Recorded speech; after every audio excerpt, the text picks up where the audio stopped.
बिस्मिल्लाहिर्रहमानिर्रहीम। अस्सलाम वालेकुम दोस्तों, दी एक्सपर्ट्स टेक्निकल में आप सब दोस्तों को खुशामदीद। दोस्तों, आज की वीडियो हमने एक चार्जर के मुतालिक बनाई है।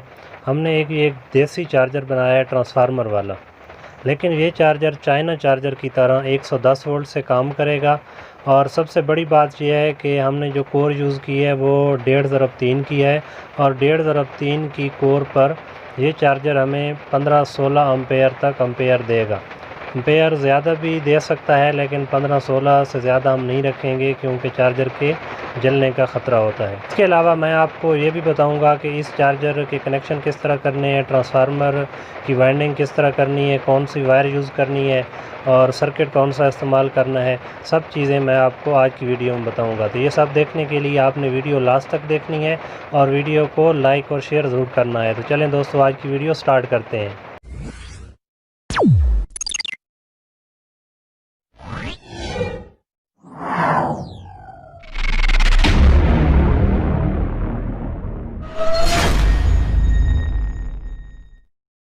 तो दोस्तों, जैसा कि आप देख सकते हैं, ये 1.5/3 का एक ट्रांसफार्मर है जिसको हमने रिवाइंड किया हुआ है। इसका मैं शायद आपको दिखा देता हूँ। ये देख सकते हैं कि 3 इंच इसकी मोटाई है और 1.5 इंच की ये कोर है।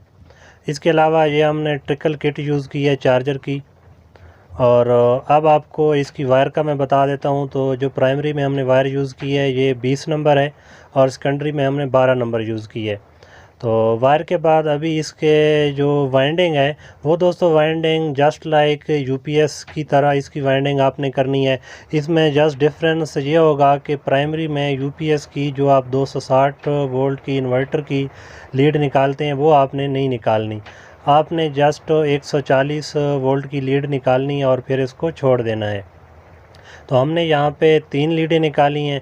ये जैसा कि आप देख सकते हैं, पहले वाली न्यूट्रल है, दूसरी हमने 100 वोल्ट पे निकाली है और तीसरी 120 पे और चौथी 140 वोल्ट पे। और सेकेंडरी साइड जस्ट यूपीएस की तरह 12-0-12 के लूप हमने 2 निकाले हैं।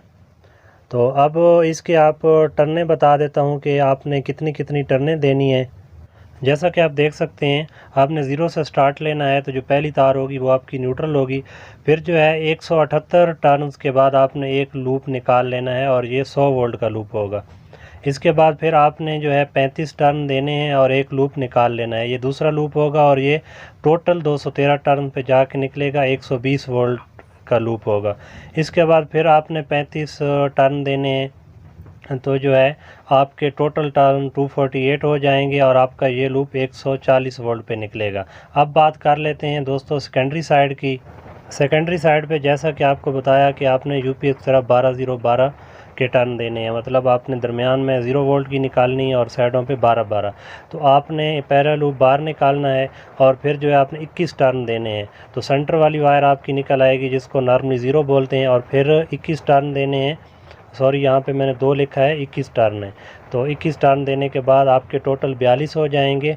तो ये एक दरमियान वाली तार होगी और 2 साइडों वाली आपकी 12-12 वोल्ट के 2 लूप निकल आएंगे। तो दोस्तों, ये आपको मैंने टोटल टर्न्स वगैरह बता दी हैं।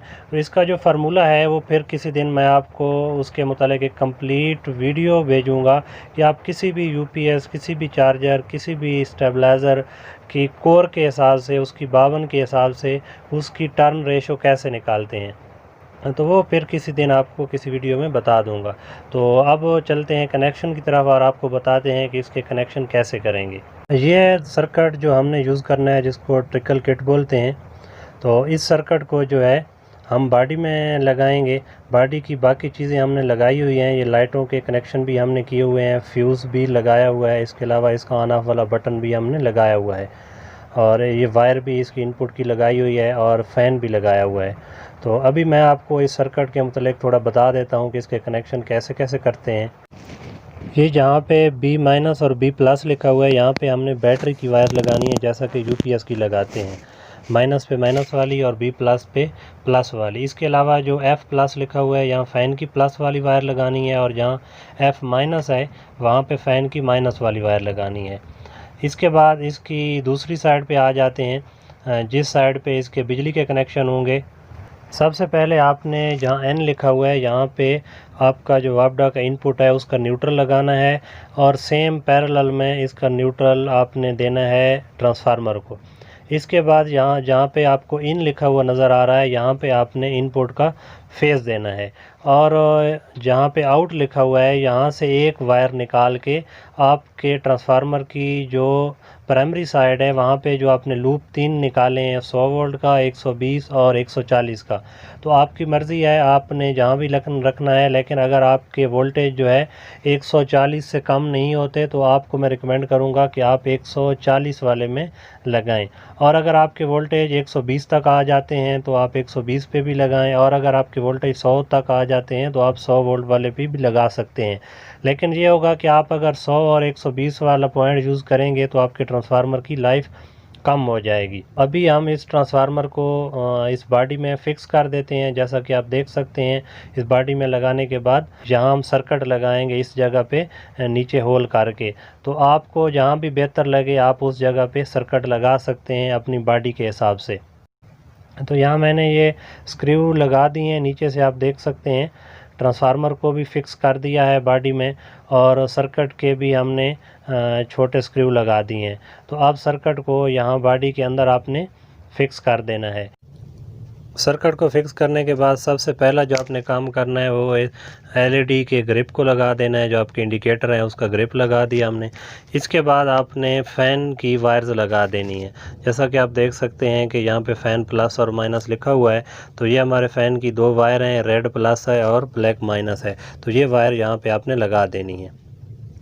इसके बाद आपने इस साइड के कनेक्शन करने हैं। तो ये जैसा कि आप देख सकते हैं इनपुट की वायर है और ये जा रही है यहाँ पे फ्यूज़ में और फ्यूज़ से फिर ये बटन में जा रही है और बटन के बाद ये हमारा फेज़ आ गया। तो इस फेज़ को हम लगा देंगे जहाँ पे इनपुट लिखा हुआ है, इन जहाँ लिखा हुआ था वहाँ पे लगा देंगे। इसके बाद ये जो न्यूट्रल है, ये बाहर से न्यूट्रल है, इसको सेंटर में लगाएंगे और सेम न्यूट्रल को जो है सेंटर में लगाने के बाद एक वायर हम लगा के ट्रांसफार्मर के न्यूट्रल के साथ भी लगा देंगे। ये जैसा कि आप देख सकते हैं कि सबसे इन वाली जो वायर होती है वो न्यूट्रल होती है सबसे पहली, तो ये हमारा न्यूट्रल है। तो ये हमने यहाँ से एक वायर लगा के जो है ट्रांसफार्मर के न्यूट्रल के साथ लगा दिया है, आपको नज़र आ रहा होगा। अब हमारी ये 3 वायर्स बच गई हैं, 100 वोल्ट, 120 और 140। तो अब आपकी मर्ज़ी है आप 100 पे लगाएं, 120 या 140, जैसा कि पहले मैं आप डिस्कस कर चुका हूं। तो इस केस में हम जो है 120 वाली वायर पे लगाएंगे क्योंकि हमारे जो वोल्टेज हैं वो तकरीबन 120 आते हैं। तो ये यहाँ पे मैंने एक वायर लगा दी है, ये यहाँ से लगा के ये दरमियान वाली जो 120 वाली थी उस पे हमने कनेक्शन कर दिए हैं और बाकी जो 2 हमारे लूप थे उनको हमने सिक्योर कर दिया है। तो ये हमारे इनपुट के कनेक्शन कंप्लीट हो गए हैं। अब बच गई है यहाँ बैटरी की वायर। तो बैटरी की वायर ये हम प्राइमरी के कनेक्शन करेंगे तो तब भी बैटरी की वायर्स लगाएंगे। तो माइनस वाली वायर आपने ये सेंटर में लगानी है और प्लस वाली जो है ये जो 12 के 2 लूप हैं उनमें लगानी है। तो अब हम लगाते हैं माइनस वाली वायर। तो ये जैसा कि आप देख सकते हैं हमने माइनस वाली वायर लगा दी है डायरेक्ट दरमियान वाली जो 0 वाली थी उसमें। तो सही तरह आपने इसको कस के टाइट करना है। यहाँ मैंने सोल्डर नहीं किया क्योंकि सिल्वर की वायर है, तो मैंने यहाँ एक नट बोल्ट लगा दिया है। तो अभी जो है प्लस वाली वायर लगाने से पहले आपने डायोड लगाने हैं। आपको पता है कि यहाँ एसी वोल्ट होते हैं, तो एसी को डीसी में कन्वर्ट करने के लिए डायोड लगाना ज़रूरी होते हैं। तो ये जैसा कि आप देख सकते हैं कि मैंने डायोड लगा दिए हैं। तो दोनों के ये आपको नज़र आ रहे होंगे, दोनों साइडों पे मैंने डायोड लगाए हैं और ज़्यादा डायोड लगाने आपने क्योंकि यहाँ 15-16 एम्पेयर करंट होता है। तो अगर कम डायोड लगाएंगे तो आपके डायोड जो है ख़राब हो जाएंगे। और डायोड लगाने का जहाँ तक सवाल है, तो डायोड की जो लाइन वाली साइड होती है वो आपने जो बैटरी वाली वायर लगानी है उसकी तरफ करनी है और डायोड की जो सादा साइड होती है वो आपने जो है ट्रांसफार्मर की जो 2 वायर हैं उनकी तरफ करनी है। तो यहाँ पे जैसा कि आपको नज़र आ रहा है हमने सब डायोड की जो लाइन वाली साइड है वो जो है बैटरी की वायर की तरफ की है। इसके बाद बैटरी की वायर्स को आपने बाहर निकाल देना है और यहाँ पे आपने लगानी है बैटरी की प्लस और माइनस। तो जो बैटरी की माइनस वाली वायर है उसको आपने ये यहाँ पे लगाना है और जो प्लस वाली बैटरी की वायर है उसको आपने यहाँ पे लगाना है। ये सर्किट की मैं बात कर रहा हूँ। अब इसके कनेक्शन कंप्लीट हो चुके हैं, जैसा कि आप देख सकते हैं बैटरी की वायर्स भी लग चुकी हैं। तो अभी ये हमारा चार्जर जो है कंप्लीट हो चुका है। तो दोस्तों इसके बाद इस चार्जर के बैटरी के कट ऑफ वोल्ट की भी सेटिंग करनी होती है और इसके एम्पेयर की भी। तो कट ऑफ वोल्ट जैसा कि आपको पता है कि 14.5 पे रखने चाहिए और एम्पेयर जो है ट्रांसफार्मर के हिसाब से रखने चाहिए। तो ये ट्रांसफार्मर जो है आपने जैसा देखा था 1.5/3 का था, तो इसके एम्पेयर आपने 14-15 से ज़्यादा नहीं रखने। तो एम्पेयर और वोल्ट की सेटिंग के लिए ऑलरेडी हमारी वीडियोस चैनल पे मौजूद हैं। जिस तरह यूपीएस के वोल्ट की कट ऑफ की सेटिंग होती है, सेम इसी तरह इसके वोल्ट के की भी सेटिंग होगी। अगर अभी मैं वो सेटिंग करके दिखाऊं तो वीडियो बहुत ज़्यादा लंबी हो जाएगी। तो अगर आपने वो वीडियो नहीं देखी तो डिस्क्रिप्शन में भी उसका आपको लिंक मिल जाएगा और इधर इसी वीडियो के साथ में आपको उस वीडियो की स्क्रीन शो हो रही होगी, वहाँ क्लिक करके आप वो वीडियो देख सकते हैं। तो बहुत जल्द एक नई वीडियो के साथ दोबारा आपके पास हाजिर होंगे, तब तक इजाज़त दीजिए। अल्लाह हाफ़िज़।